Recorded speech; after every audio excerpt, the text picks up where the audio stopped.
जय हिंद बच्चों। आज हम लोग क्लास 10 ज्योग्राफी का चैप्टर रिवाइज करने वाले हैं, forest and wild life resources. बहुत इंपॉर्टेंट चैप्टर है, बिना देर के शुरू करेंगे। सबसे पहले समझते हैं कि बायोडाइवर्सिटी क्या होती है।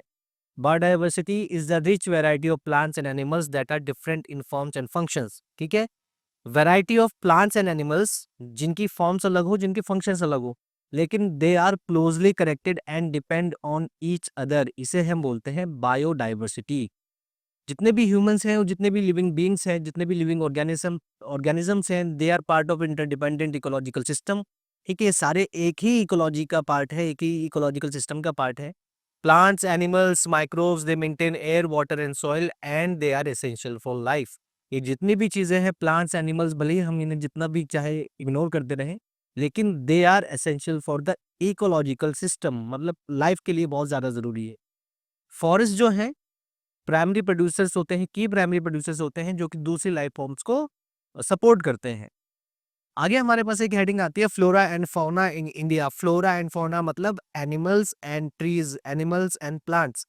तो सबसे पहला पॉइंट हमें कह रहा है, India is one of the world's richest countries in biodiversity. India में बायोडाइवर्सिटी बहुत ज्यादा है। ठीक है, वर्ल्ड की जितने भी बायोडाइवर्सिटी रिच कंट्रीज हैं उनमें से इंडिया एक है, with many species still undiscovered. अभी बहुत सारी स्पीसीज को ढूंढना बाकी है, डिस्कवर करना बाकी है।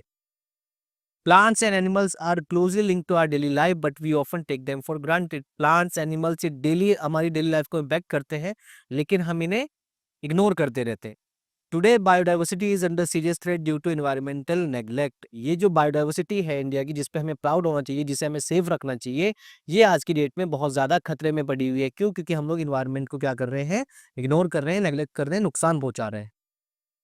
सबसे पहला इंपॉर्टेंट टॉपिक जो हमारी बुक से हमें बताया जाता है इस चैप्टर से, वो है, ये 3 मार्क्स में या 5 मार्क्स में आपसे पूछा जाएगा, the Indian wild life protection act 1972। इसे WPA 1972 भी बोला जाता है। तो क्या क्या पॉइंट्स है इसमें, क्या क्या चीजें होंगी इस एक्ट में।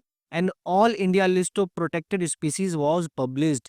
पूरे इंडिया में जितनी स्पीसीज को हमें प्रोटेक्ट करना है उन सबकी एक लिस्ट बनाई गई, उन्हें एक लिस्ट तैयार करी गई, जिसमें हमने हंटिंग को बैन कर दिया। Habitats were given legal protection. जहाँ पे भी जानवर रहते हैं, जहाँ पे भी एनिमल्स रहते हैं, यानी कि जंगल जो है, फॉरेस्ट जो है, उन्हें हमने लीगली प्रोटेक्ट कर दिया। And wild life trade was restricted. ये वाइल्ड लाइफ में जो ट्रेड चल रही थी, जो व्यापार चल रहा था वाइल्ड लाइफ को लेकर के, उसे हमने बैन कर दिया, रिस्ट्रिक्ट कर दिया। National parks and wild life sanctuary were set up by central and state government. कई सारे फॉरेस्ट को नेशनल पार्क्स अनाउंस कर दिया गया और वाइल्ड लाइफ सेंचुरीज अनाउंस कर दिया गया, यानी कि वहां पे एंट्री भी बैन है। हंटिंग तो बहुत दूर की बात है, वहां पे आप एंट्री भी नहीं कर सकते। Special projects were launch to protect animals like tiger, rhinoceros, crocodiles, Asiatic lion, etc. इन सबको बचाने के लिए कुछ स्पेशल प्रोजेक्ट्स लॉन्च किए गए, जैसे कि हमें प्रोजेक्ट टाइगर पता है, प्रोजेक्ट एलिफेंट पता है, वो सारे हमने पढ़े हैं। Animals such as elephant, black buck, great Indian bustard and snow leopard now have legal protection. अब इन सारे एनिमल्स को हमने लीगली प्रोटेक्ट कर रखा है, यानी कि अगर इनमें से किसी भी एनिमल का शिकार होता है, तो जिसने भी शिकार किया होगा, जिसने भी हंटिंग की होगी, इन्हें मारा होगा, उसके अगेंस्ट लीगल एक्शन लिया जाएगा। सबसे पहला अमेंडमेंट होता है 1980 में और 1986 में। इसमें क्या किया गया, काफी सारे इंसेक्ट्स को भी प्रोटेक्ट कर दिया गया, लीगली प्रोटेक्ट कर दिया गया, जैसे कि butterflies, moths, beetles and dragonfly. आपको याद रखना है, ये एमसीक्यूज में पूछा जाएगा आपसे। क्या पूछा जाएगा कि 1980 और 1986 में जो WPA आया था, जो अमेंडमेंट किया गया था, उसमें किसे हमने प्रोटेक्ट किया था, तो आपको याद रखना है, इंसेक्ट्स को प्रोटेक्ट किया था। 1991 में अमेंडमेंट हुआ और पहली बार हमने प्लांट्स को भी WPA में इंक्लूड किया, वाइल्ड लाइफ प्रोटेक्शन एक्ट में इंक्लूड किया फॉर द फर्स्ट टाइम। और अभी हमने कितनी स्पीसीज इंक्लूड करी थी, 6 स्पीसीज इंक्लूड करी उस वाले अमेंडमेंट में। आगे बढ़ते हैं, 3 मार्क्स में एक और टॉपिक हमारे पास पूछा जाने वाला है, दैट इज प्रोजेक्ट टाइगर।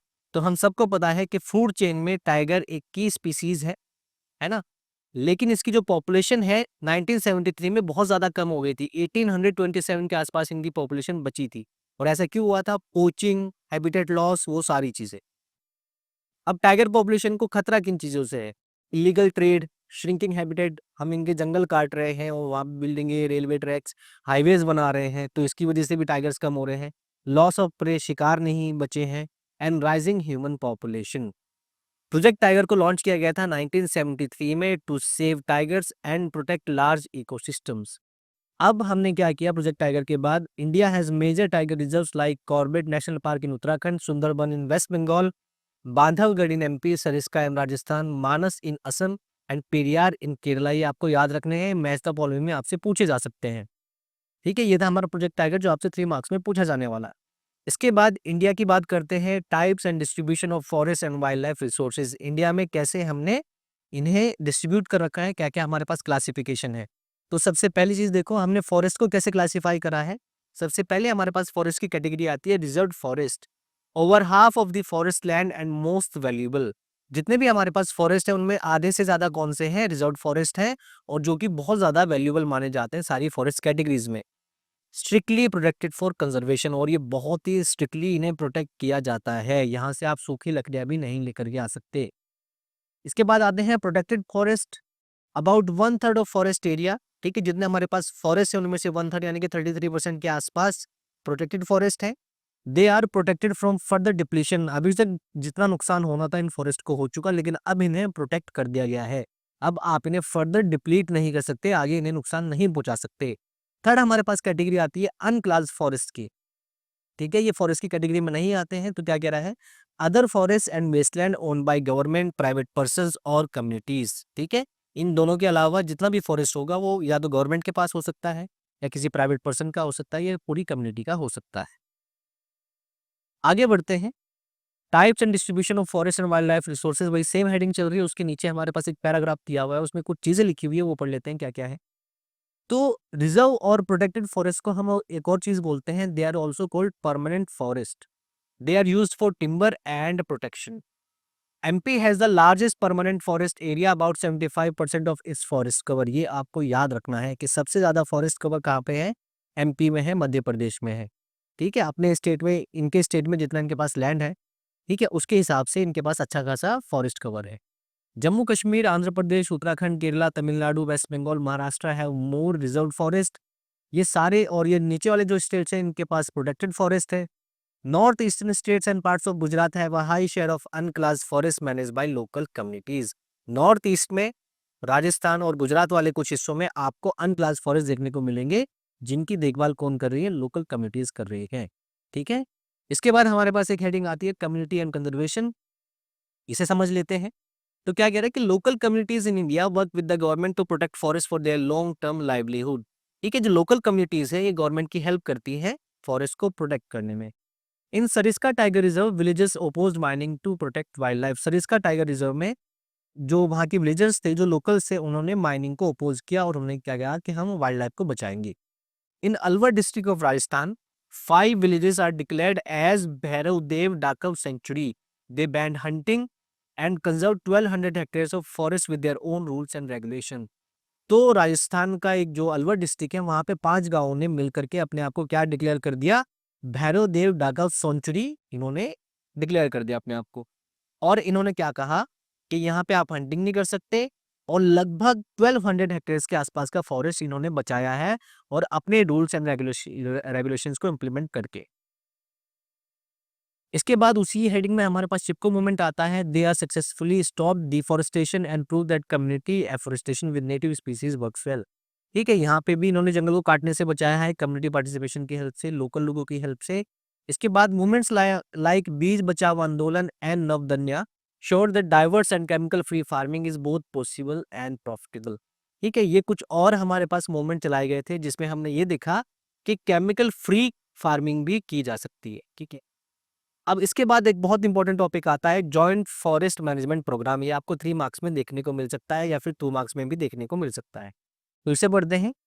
तो सबसे पहले समझते हैं कि जॉइंट फॉरेस्ट मैनेजमेंट है क्या। It involves local communities in protecting and restoring degraded forest. जो जंगल बर्बाद हो चुके हैं, जो जंगल डिग्रेड हो चुके हैं, उन्हें प्रोटेक्ट करना और उन्हें फिर से रिस्टोर करना। ठीक है, इसमें हम क्या करते हैं, लोकल लोगों की हेल्प लेते हैं, लोकल कम्युनिटीज की हेल्प लेते हैं। तो ये है हमारा joint forest management programme.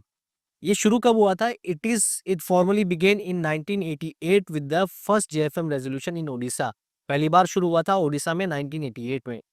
जेएफएम works through village level institution managing degraded forest. ठीक है, लोकल लेवल पे आपको इंस्टीट्यूशन बनाने हैं, संस्थाएं बनानी है जो फॉरेस्ट को मैनेज करने में हेल्प करे। ठीक है, और ये फॉरेस्ट डिपार्टमेंट के साथ मिलकर के होता है। और बदले में लोगों को क्या मिलता है, लोकल कम्युनिटीज को क्या मिलता है, they receive non timber forest, ठीक है। ऐसे ऐसे प्रोडक्ट मिलेंगे जो मतलब गवर्नमेंट के काम के नहीं है, नॉन टिम्बर प्रोडक्ट सारे इन्हें मिलेंगे। और टिम्बर हार्वेस्ट में भी, यानी कि जो लकड़ी बनेगी, जो लकड़ी जंगल से निकलेगी, उसमें भी इन्हें कुछ शेयर दिया जाएगा। ठीक है, तो ये आपको 2 मार्क्स या 3 मार्क्स में देखने को मिल सकता है बच्चों, तो ये आपको इंपॉर्टेंटली पढ़ लेना है। इसके बाद इंडिया में हमने जंगल को, हमें पता है कि कई सारी कम्युनिटीज़ हमारे पास ऐसी हैं जो नेचर को वर्शिप करती हैं, जो जंगल को, फॉरेस्ट को वर्शिप करती हैं। तो सबसे पहले देखो क्या लिखा है, nature worship is an old tribal belief that protect all creation of nature, ठीक है। तो नेचर को वर्शिप किया जाता है, और ट्राइबल जो सोसाइटीज़ है आज की डेट में भी नेचर को वर्शिप करती हैं। Many communities worship specific trees like Mahua, Kadamba, tamarind, mango, people, banyan, etc. In places like Bishnoi villages of Rajasthan, animals like blackbuck, nilgai, and peacock live safely as part of the community. हम सबको Bishnoi tribe के बारे में पता है, राजस्थान के tribes है बिश्नोई। तो ये क्या करते हैं, नेचर को वर्शिप करते हैं, नेचर की पूजा करते हैं। कुछ स्पेसिफिक एनिमल्स हैं जैसे कि ब्लैक बक है, नील गाय है, पीकॉक्स हैं, इन सबको भी वर्शिप करते हैं और इन्हें सेफ रखते हैं। ठीक है, तो ये हमारा चैप्टर यहाँ पे कंप्लीट हो जाता है। अगर आपको ये वीडियो अच्छी लगी तो आपको लाइक करना है और चैनल को सब्सक्राइब करना है। पीडीएफ आपको मिल जाएगी हमारे टेलीग्राम चैनल पे, और टेलीग्राम चैनल का लिंक आपको मिल जाएगा हमारे कमेंट सेक्शन में। ठीक है, पिन कमेंट में आपको मिल जाएगा। तो मिलते हैं नेक्स्ट वीडियो में, तब तक के लिए जय Hind and all the best.